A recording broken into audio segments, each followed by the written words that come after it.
নমস্কার বন্ধুরা, আবার আমি আজকে একটা নতুন ভিডিও নিয়ে তোমাদের কাছে চলে এসেছি। তো এই গরমের মধ্যে ভাত একদম খেতে ইচ্ছা করে না, আর সবজি তো একদম কিছু ভালোই লাগে না। তো এই ভেন্ডি থাকলে কিন্তু আমাদের বেশ তাড়াতাড়ি ভাতটা পেটের মধ্যে চলে যায়। তো খুব সহজ পদ্ধতিতে আজকে আমি করব ভেন্ডি ভর্তা। তো ভেন্ডি ভর্তা সকলেরই কম বেশি ভালো লাগে, আর খুব সোজা, খুব তাড়াতাড়ি হয়ে যায়। চলো দেখে নাও আমি কিভাবে ভেন্ডি ভর্তা করেছি।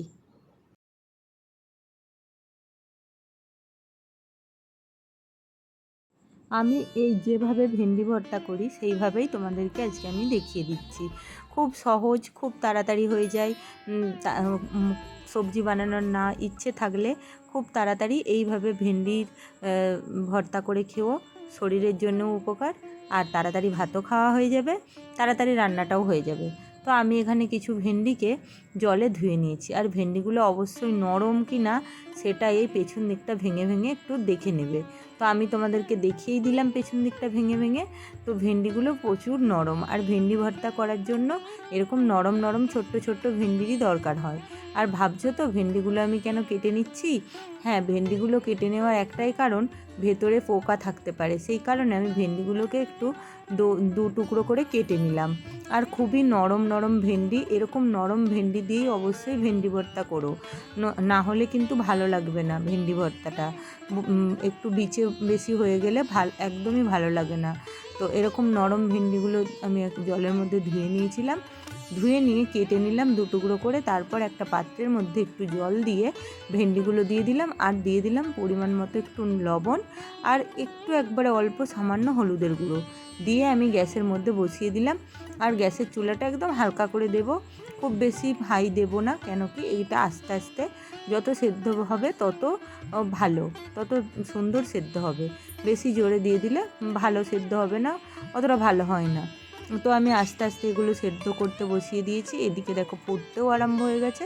তো আরও একটু ভালো করে ফুটুক, ততক্ষণ আমি এখানে একটা ভেন্ডি ভর্তাতে মাখানোর জন্য কয়েকটা উপকরণ নেড়ে নেব। তো এখানে আমি কড়ার মধ্যে দিয়ে দিলাম অল্প পরিমাণে সরিষার তেল, তারপর দিয়ে দিলাম এখানে দুটো শুকনো লঙ্কা, আর দিয়ে দিলাম 3 কোয়া রসুন, গোটা রসুন, আর দিয়ে দেব একটা কাঁচা লঙ্কা। তোমরা তোমাদের পরিমাণ মতো ঝালটা দিও, আর যতটা ভেন্ডি নেবে সেই পরিমাণেই সব উপকরণগুলো দিও। আমার যেহেতু ভেন্ডিটা খুব বেশি না, তাই আমি অল্প অল্পই দিলাম। দেখতেই পাচ্ছ যতটা ভেন্ডি ততটাই আমি দিয়েছি। 3 কোয়া রসুন, দুটো শুকনো লঙ্কা, আর একটা কাঁচা লঙ্কা। আর এদিকে দেখো আমার ভেন্ডিটা হয়েও গেছে। আমি এবারে এটাকে একটা পাত্রের মধ্যে নামিয়ে নিয়েছি। ভেন্ডিগুলো কতটা নরম হয়েছে, সেদ্ধ হয়ে দেখো পুরো একদম সেদ্ধ হয়ে গলে গেছে। তো সেটাই আমি তোমাদেরকে দেখিয়ে দিচ্ছি। এরকমই একদম নরম করতে হবে ভেন্ডিগুলোকে সেদ্ধ করে, আর অবশ্যই ভেন্ডিগুলো নরম ভেন্ডি নিতে হবে। বারবার আমি এটা বলে দিচ্ছি, তার কারণ বিচেওয়ালা বুড়া ভেন্ডি হলে ভালো হবে না কিন্তু। তো যাই হোক, এইভাবে ভেন্ডিগুলোকে সেদ্ধ করে নিয়েছি। আর যেগুলো ভেজে নিয়েছিলাম কড়ার মধ্যে একটু নেড়ে নিয়েছিলাম রসুনের কোয়া, শুকনো লঙ্কা আর কাঁচা লঙ্কা, তো সেইগুলোকে আমি একটুখানি লবণ দিয়ে মাখিয়ে নেব। যেহেতু ভেন্ডিটাতে আমার লবণ আগে থেকেই দেওয়া ছিল, তাই খুব বেশি লবণ দেব না, পরিমাণ মতো দেখে দেব। তো আমি এর মধ্যে অল্প একটু লবণ দিয়ে দিলাম, দিয়ে এই লঙ্কাগুলো আর রসুনটা আমি ভালো করে মাখিয়ে নেব। মাখিয়ে নিয়ে তারপরে এই ভেন্ডির মধ্যে দিয়ে ভালো করে মেখে নেব।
ভেন্ডির মধ্যে দিয়ে ভালো করে উপকরণগুলো মাখিয়ে নিলাম।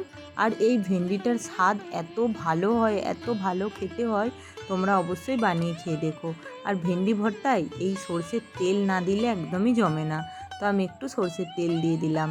এটা না দিলে একদমই ভালো লাগবে না, তাই একটু সরষের তেল দিয়ে আরও একবার মেখে নিলাম।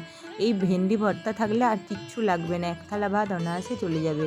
তো আমার তো খুবই প্রিয় এই ভেন্ডি ভর্তা। তোমাদের কার কার প্রিয় অবশ্যই একটু আমাকে কমেন্ট করে জানিও। আর বন্ধুরা, ভিডিওটা ভালো লাগলে লাইক করো, শেয়ার করো। আর যারা আমার চ্যানেলে নতুন তারা অবশ্যই আমার চ্যানেলটিকে সাবস্ক্রাইব করে পাশে থাকা বেল বাটনটি বাজিয়ে দিও, যাতে আমার ভিডিও তোমরা সবার আগে দেখতে পাও। তো এই রকম রেসিপি ভিডিও কি কোন ভিডিও ভালো লাগে কমেন্টের মাধ্যমে জানিও। তো ততক্ষণ তোমরা ভালো থেকো, সুস্থ থেকো, টাটা, বাই।